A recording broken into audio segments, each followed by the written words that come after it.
നമസ്കാരം, മലയാളി വാർത്തയിലേക്ക് സ്വാഗതം. താഴ്മൺ കുടുംബക്കാർ കട്ടതൊന്നും ചേക്ക് വിട്ട് പുറത്തു പോയിട്ടില്ല. അമ്മാവന് വേണ്ടി നീട്ടി നീട്ടി കരയൂ രാഹുൽ ഈശ്വര. തന്ത്രിയുടെ വീട്ടിൽ നിന്ന് ശബരിമലയിലെ കൊടിമരത്തിലെ വാജിവാഹനം ഇപ്പോൾ SIT കണ്ടെത്തി അത് കോടതിയിൽ സമർപ്പിച്ചിട്ടുണ്ട്. ഈ വാർത്ത പുറത്തു വന്നതിന് പിന്നാലെ രാഹുൽ ഈശ്വരനെ എടുത്തിട്ട് കുടയുകയാണ് സോഷ്യൽ മീഡിയ. അതായത് തന്ത്രി അറസ്റ്റിലായതു മുതൽ, രാജീവരെ അറസ്റ്റിലായതു മുതൽ ചാനലുകൾ മുഴുവൻ വന്നിരുന്ന് കരഞ്ഞ് നിലവിളിക്കുകയായിരുന്നല്ലോ അമ്മാവന് വേണ്ടി രാഹുൽ ഈശ്വർ.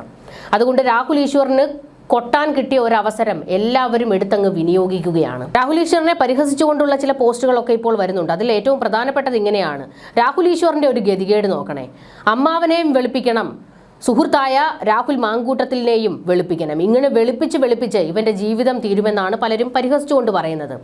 അമ്മാവന് വേണ്ടി ഇങ്ങനെ ചാനലുകൾ മുഴുവൻ വാദിച്ചുകൊണ്ടിരുന്ന എന്നോട് ഈ പണി കാണിക്കരുതായിരുന്നു അമ്മാവ. ആ വാജിവാഹനം കട്ടോണ്ട് പോകേണ്ട വല്ല കാര്യവും ഉണ്ടായിരുന്നോ? ഇനി ഞാൻ എന്ത് ക്യാപ്സൂൾ ഇറക്കും എന്ന് തലയിൽ കൈവച്ച് നിൽക്കുകയാണ് രാഹുൽ ഈശ്വർ എന്ന് മറ്റു ചില പോസ്റ്റുകൾ. താഴ്മൺ കുടുംബക്കാർ കട്ടത് ചേക്ക് വിട്ട് പുറത്തു പോയിട്ടില്ല. അത് അയ്യപ്പ ഭക്തി കൊണ്ടാണ്. ഇത്ര വലിയ ഭക്തി മതിയോ അതോ കുറച്ചുകൂടി വേണോ എന്ന് രാഹുൽ ഈശ്വറിനെ കളിയാക്കിക്കൊണ്ട് പലരും ചോദിക്കുന്നുണ്ട്. എന്തായാലും രാഹുൽ ഈശ്വർ അടിമുടി പ്രതിരോധത്തിലാണ്. ഇരുള് വെളിവില്ലാതെ ഇരുന്ന് രണ്ടു കൂട്ടർക്ക് വേണ്ടി വെളുപ്പിക്കേണ്ടി വരുന്ന ഒരു മനുഷ്യന്റെ അവസ്ഥ ആരും കാണാതെ പോകരുതെന്നാണ് സോഷ്യൽ മീഡിയ പരിഹസിക്കുന്നത്. തന്ത്രി രാജീവരെ SIT അറസ്റ്റ് ചെയ്യുമ്പോൾ അതിനെ എതിർത്തുകൊണ്ടായിരുന്നല്ലോ രാഹുൽ ഈശ്വർ ചാനലുകളിൽ വന്നിരുന്ന് ചർച്ചയിൽ പങ്കെടുത്തത്. അതിൽ വലിയ ബഹളം വെച്ചുകൊണ്ടും കാര്യങ്ങൾ കൃത്യമായി പറയാതെയും ജനങ്ങളെ തെറ്റിദ്ധരിപ്പിക്കുന്ന രീതിയിലുള്ള പ്രസ്താവനകളൊക്കെ ആയിരുന്നു രാഹുൽ ഈശ്വർ നടത്തിയത്. അതിനെല്ലാം മാധ്യമങ്ങൾ പൊളിച്ചടുക്കി കയ്യിൽ കൊടുക്കുകയും ചെയ്തിട്ടുണ്ടായിരുന്നു. ഇപ്പോൾ തന്ത്രി രാജീവർക്ക് നേരെ വലിയ പണികളാണ് കിട്ടിക്കൊണ്ടിരിക്കുന്നത്.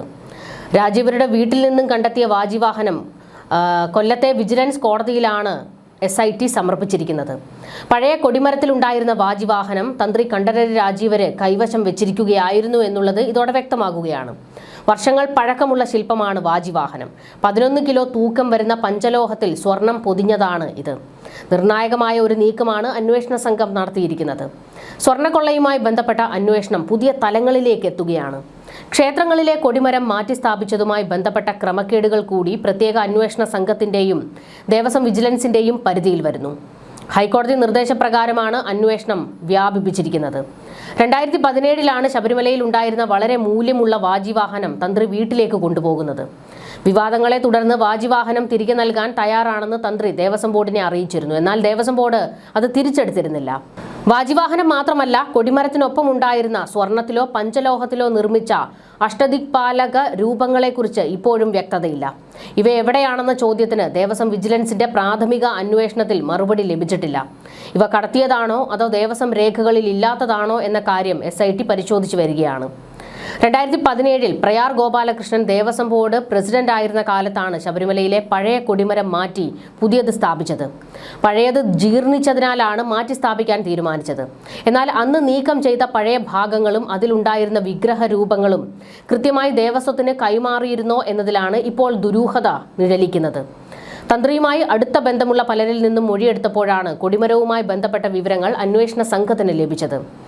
രാജീവരെ കൂടുതൽ ചോദ്യം ചെയ്യുന്നതോടെ അഷ്ടദിക്പാലക രൂപങ്ങളുടെ തിരോധാനത്തെക്കുറിച്ചും കൂടുതൽ വ്യക്തത വരുമെന്നാണ് അന്വേഷണ സംഘം പ്രതീക്ഷിക്കുന്നത്. ശബരിമലയിലെ ആഭരണങ്ങളുടെയും സ്വർണത്തിന്റെയും കണക്കുകൾ ഒത്തുനോക്കുന്നതിനൊപ്പം ഈ പുതിയ കണ്ടെത്തൽ ദേവസ്വം ബോർഡിനെ കൂടുതൽ പ്രതിരോധത്തിലാക്കിയിട്ടുണ്ട്. CBI അന്വേഷണ ആവശ്യത്തിന്റെ സാധ്യത കൂട്ടുന്നതാണ് പുതിയ ആരോപണങ്ങൾ. 2017 കൊടിമരം പുനഃസ്ഥാപിച്ചപ്പോൾ ഏകദേശം 9.16 കിലോ സ്വർണമാണ് പൂശാൻ ഉപയോഗിച്ചതെന്ന് കണക്കുകൾ സൂചിപ്പിക്കുന്നു. ഈ സ്വർണം മുഴുവൻ കൃത്യമായി ഉപയോഗിച്ചോ അതോ തിരിമറി നടന്നോ എന്നതും പരിശോധിക്കും. പഴയ കൊടിമരം മാറ്റിയപ്പോൾ അതിലുണ്ടായിരുന്ന സ്വർണത്തിന്റെ അളവ് ദേവസ്വം റെക്കോർഡുകളിൽ കൃത്യമാണോ എന്നതും തർക്കവിഷയമാണ്. കൊടിമരത്തിന്റെ ചുവട്ടിലായി സ്ഥാപിച്ചിട്ടുള്ള 8 രൂപങ്ങളാണ് അഷ്ടദിക്പാലകർ. ഇവ സാധാരണയായി പഞ്ചലോഹത്തിലോ വെങ്കലത്തിലോ നിർമ്മിച്ച് സ്വർണം പൂശിയവയാണ്.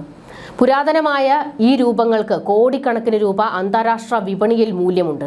ഇവ തന്ത്രിയുടെ വീട്ടിൽ നിന്ന് കണ്ടെടുത്ത വാജിവാഹനത്തിനൊപ്പം ഉണ്ടായിരുന്നില്ല എന്നത് വലിയ ഗൂഢാലോചനയിലേക്ക് വിരൽ ചൂണ്ടുന്നുണ്ട്.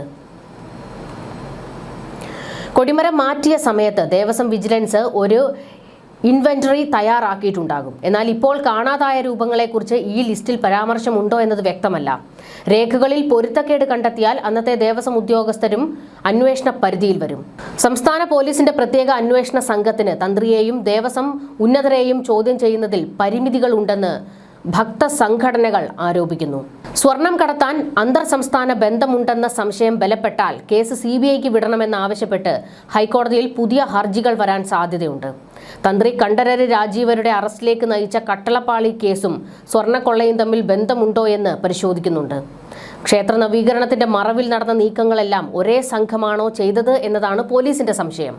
ഇത്തരത്തിൽ നിരവധി സംശയങ്ങൾ ഇപ്പോൾ ദേവസ്വം ബോർഡിനെയും, അതായത് 2019 ദേവസ്വം ബോർഡിനെ മാത്രമല്ല, പ്രയാർ ഗോപാലകൃഷ്ണൻ നേതൃത്വം വഹിച്ചിരുന്ന ആ ദേവസ്വം ബോർഡിലും സംശയങ്ങൾ ഉയരുന്നുണ്ട്.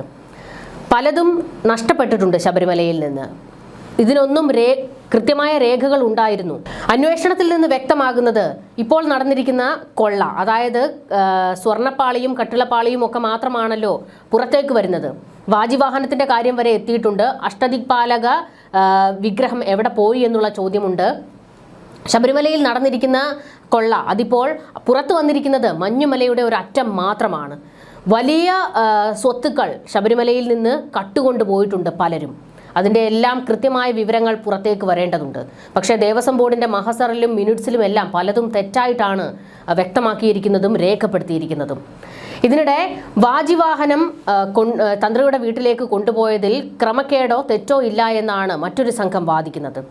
കൊടിമരം പൊളിക്കുമ്പോൾ കൊടിമരത്തിന് മുകളിലെ വാഹനം ക്ഷേത്ര തന്ത്രിക്ക് അവകാശപ്പെട്ടതാണെന്നാണ് തന്ത്ര സമുച്ചയം പറയുന്നത്.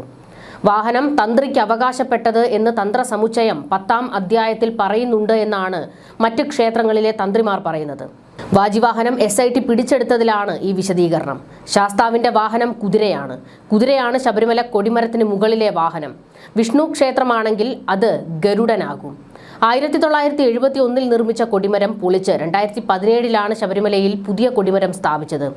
ആദ്യ കൊടിമരത്തിന്റെ ഉൾവശം കോൺക്രീറ്റ് ആയിരുന്നു. 2017 ഫെബ്രുവരി 17 പൊളിക്കൽ ചടങ്ങുകൾ. രാജീവരുടെ കാർമ്മികത്വത്തിൽ മണിക്കൂറുകൾ നീണ്ട താന്ത്രിക കർമ്മങ്ങളിലൂടെ ധ്വജത്തിലെ ദേവചൈതന്യം ആവാഹിച്ചു മാറ്റി അയ്യനിൽ ലയിപ്പിച്ചാണ് കൊടിമരം പൊളിച്ചത്. കൊടിമരം പൊളിച്ചപ്പോൾ ആചാരപ്രകാരം ഔദ്യോഗികമായി വാജിവാഹനം തന്ത്രി കണ്ഠരര് രാജീവർക്ക് കൈമാറിയെന്ന ഹൈക്കോടതി നിയോഗിച്ച അഭിഭാഷക കമ്മീഷൻ NRC കുറിപ്പ് പറയുന്നു. ഈ വാജിവാഹനം ഹൈദരാബാദിലെ വ്യവസായിക്ക് കൈമാറിയെന്ന ആരോപണം വന്നപ്പോൾ തന്റെ വീട്ടിലുണ്ട് എന്ന് തന്ത്രി പറഞ്ഞിരുന്നു. വിവാദം ഉയർന്നതോടെ വാജിവാഹനം തിരിച്ചെടുക്കണമെന്ന് കാട്ടി ഒക്ടോബർ 17 തന്ത്രി തന്നെ ദേവസ്വം ബോർഡിന് കത്ത് നൽകിയെങ്കിലും ഏറ്റെടുത്തിരുന്നില്ല. എന്തായാലും അന്വേഷണം മുൻപോട്ട് പോകുമ്പോൾ ഇതിലെ സത്യാവസ്ഥകൾ പുറത്തേക്ക് വരും. ന്യൂസ് ഡെസ്ക് മലയാളി വാർത്ത.